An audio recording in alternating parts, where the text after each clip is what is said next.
Assalamualaikum warahmatullahi wabarakatuh. Yang terhormat Ibu Dr. Anda Hajian Yudi Surya NPD yang hari ini tidak bisa hadir, dan yang terhormat kelas PGSDA dan B semester 6. Di sini kami kelompok 2 dari PGSD 6A akan mempresentasikan tentang keterampilan bertanya dasar dan lanjut. Di sini kami beranggotakan 10 orang. Yang pertama saya sebagai moderator. Perkenalkan, saya Rinawati. Yang kedua ada Siti Hajar Munawaroh. Yang ketiga ada Lina Juliati. Yang keempat ada Fitriani. Yang kelima ada Rita Septiawati. Yang keenam ada Mila Sri Handayani. Yang ketujuh ada Radin Dilimayanti. Yang kedelapan ada Resti Sukmawati. Yang kesembilan ada Siti Iman Pauzia. Dan yang terakhir ada Ferdi Pakumurai. Baik, langsung saja kita akan masuk pada pemateri pertama, yaitu Fitriani.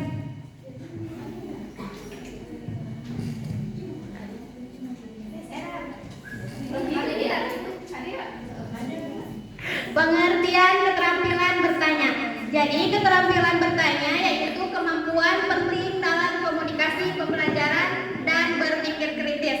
Secara umum keterampilan ini dibagi menjadi tingkat dasar dan tingkat lanjut.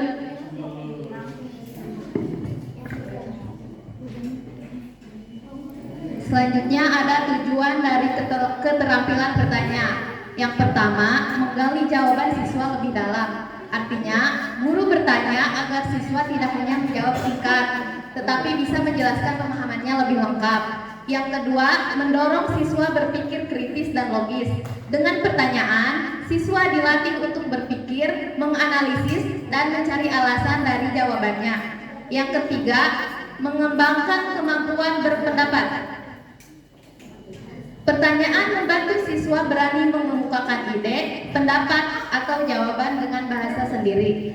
Dan yang keempat, mengklarifikasi atau memperbaiki jawaban. Jika jawaban siswa dirasa kurang tepat, pertanyaan lanjutan dapat membantu siswa memperbaiki dan menyempurnakan jawabannya.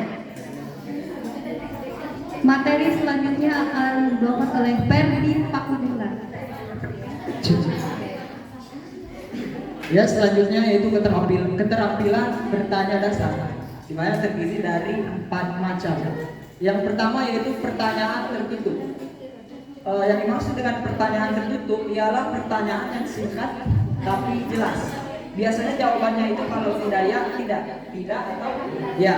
Misal soalnya adalah apakah membuang sampah ke sungai itu berbahaya? Itu kan jawabannya tinggal ya atau tidak. Jadi tujuannya itu untuk melihat proses pemahaman cepat anak. Kemudian yang kedua yaitu pertanyaan terbuka. Pertanyaan terbuka itu adalah pertanyaan yang membutuhkan penjelasan. Jadi tujuannya itu untuk melatih berpikir kritis anak dan juga berpendapat. Kemudian yang ketiga yaitu pertanyaan klarifikasi, yang dimana pertanyaan klarifikasi adalah pertanyaan untuk memperjelas jawaban yang belum jelas, seperti itu. Tujuannya yaitu untuk melihat sesuatu pemahaman siswa yang mendalam. Kemudian yang ketiga yaitu pertanyaan faktual, sesuai dengan namanya. Jadi pertanyaan itu berdasarkan fakta atau yang ditanyakan itu ada datanya atau sesuatu yang sudah terjadi atau yang sedang terjadi. Misal pertanyaannya adalah siapakah presiden pertama Republik Indonesia, seperti itu. Tujuannya itu untuk mengetahui pemahaman siswa, seperti itu. Terima kasih. Selanjutnya Rati Diliani.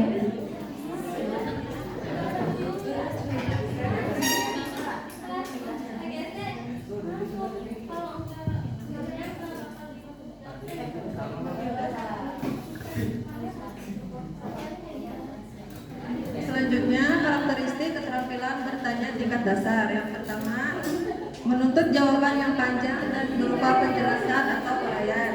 Yang kedua, jawabannya bisa beragam tergantung sudut pandang penjawab. Yang ketiga, berpikir kritis, logis, dan kreatif. Yang keempat, mengembangkan kemampuan analisis dan sintesis. Artinya, kemampuan analisis dan sintesis ini sangat penting karena keduanya membantu seseorang berpikir lebih dalam, lebih kritis dan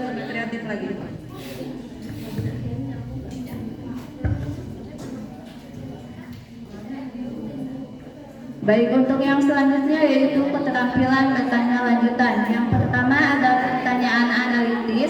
Nah, pertanyaan ini menuntut siswa untuk berpikir mendalam, mengidentifikasi motif, mencari bukti atau membandingkan dan membedakan informasi. Yang kedua ada pertanyaan evaluatif. Pertanyaan ini meminta siswa untuk memberikan penilaian, keputusan atau opini berdasarkan kriterianya.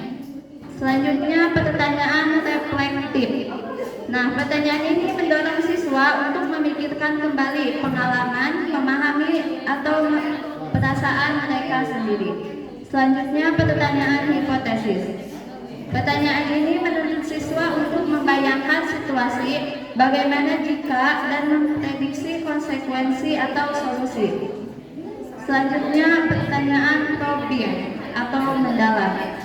Pertanyaan ini diajukan untuk menggali lebih dalam, memperjelas atau meningkatkan kualitas jawaban. Terima kasih.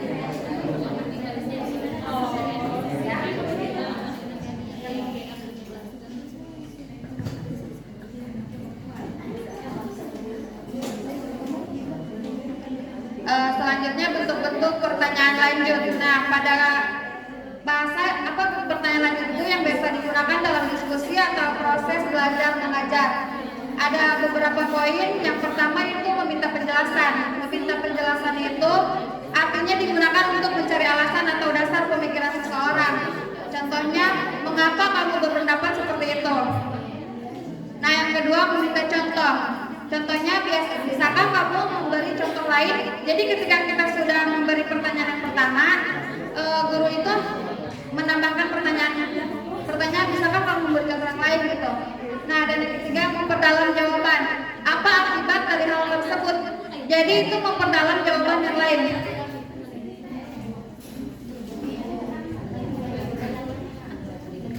Selanjutnya, saya akan menjelaskan tentang bentuk-bentuk pertanyaan lanjut dari poin 4, mengkaitkan. Nah, jadi di sini bagaimana hubungannya dengan materi sebelumnya. Jadi bisa dikaitkan dari materi sebelumnya ke materi berikutnya. Yang terakhir memancing alternatif. Memancing alternatif itu apakah ada pendapat lain? Nah, misalkan si murid itu kita memancing apakah murid itu mempunyai pendapat yang lain ataupun pendapat yang lainnya juga. Mungkin bisa dilanjutkan dan materi ini.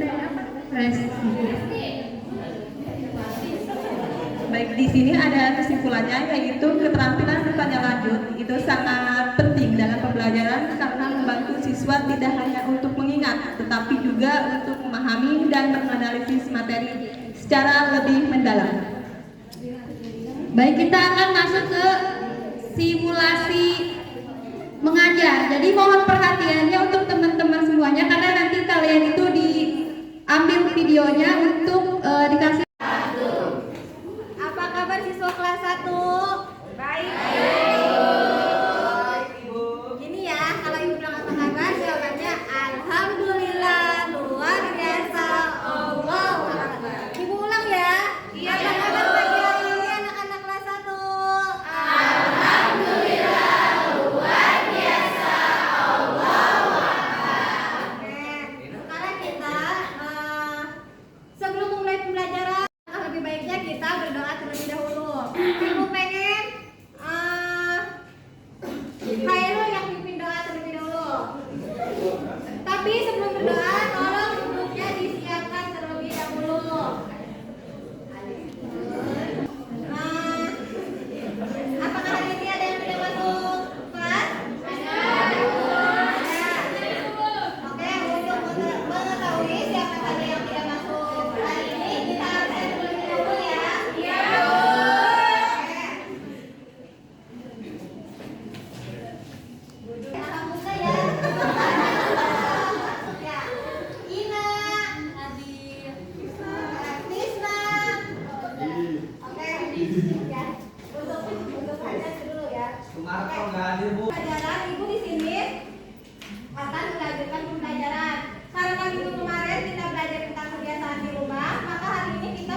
Pancasila. Ada yang tahu simbol Pancasila itu? Tahu. Ada berapa simbol Pancasila? Yang pertama apa aja? Yang kedua?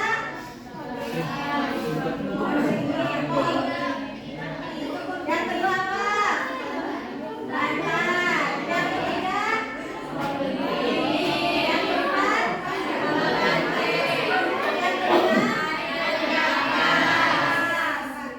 Supaya kita lebih semangat belajarnya, alangkah lebih baiknya ibu ya 1, 2, 3. Sila yang pertama menganut agama.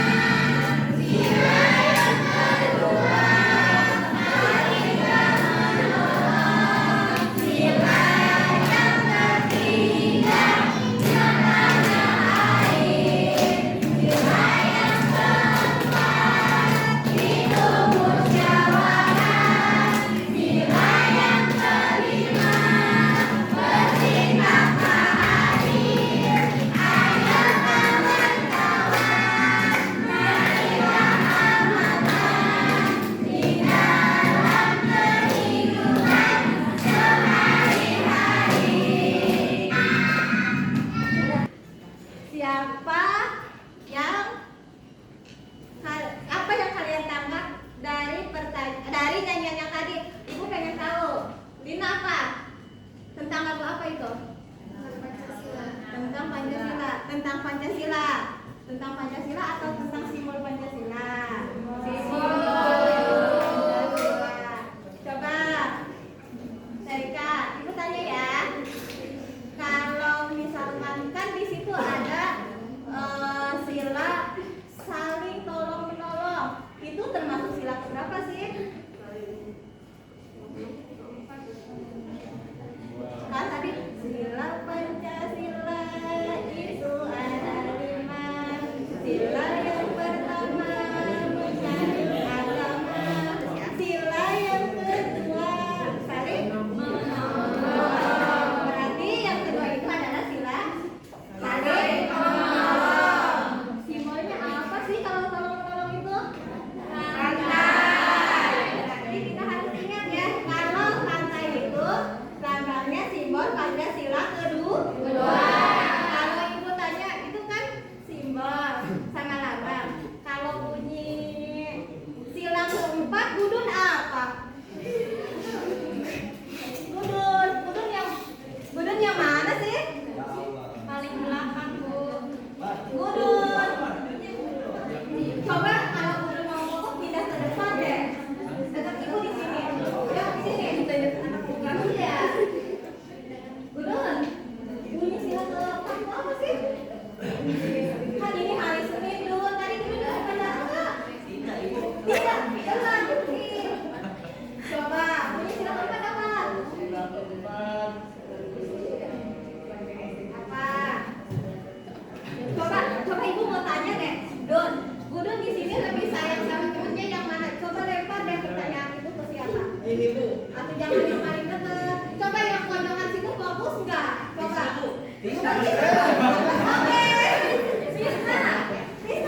Bintang. Coba, bintang. Bintang itu melambangkan apa? Ketuhanan yang Maha Esa atau salah satu apa? Kepercayaan. Umat itu salah satu warga itu harus memeluk memilih agama atau kepercayaan. Oke, berhubung ini udah mau jamnya istirahat. Tidak sampai deh. Ibu mau kasih tugas buat di rumah biar minggu depan kita melanjutkan. Ada buat koreksi buat ibu. Kalian minta tolong ayah atau bundanya untuk menghafalkan teks Pancasila dan menulis simbol serta artinya. Oke, pembelajaran hari ini cukup sekian. Sebelum ibu menutup pembelajaran hari ini, kita ucapkan alhamdulillah terlebih dahulu. Alhamdulillah. Oke, sekarang waktunya istirahat. Mungkin nanti setelah kalian istirahat ada guru lain untuk melanjutkan pelajaran sebelum pulang. Oke, wassalamualaikum warahmatullahi wabarakatuh.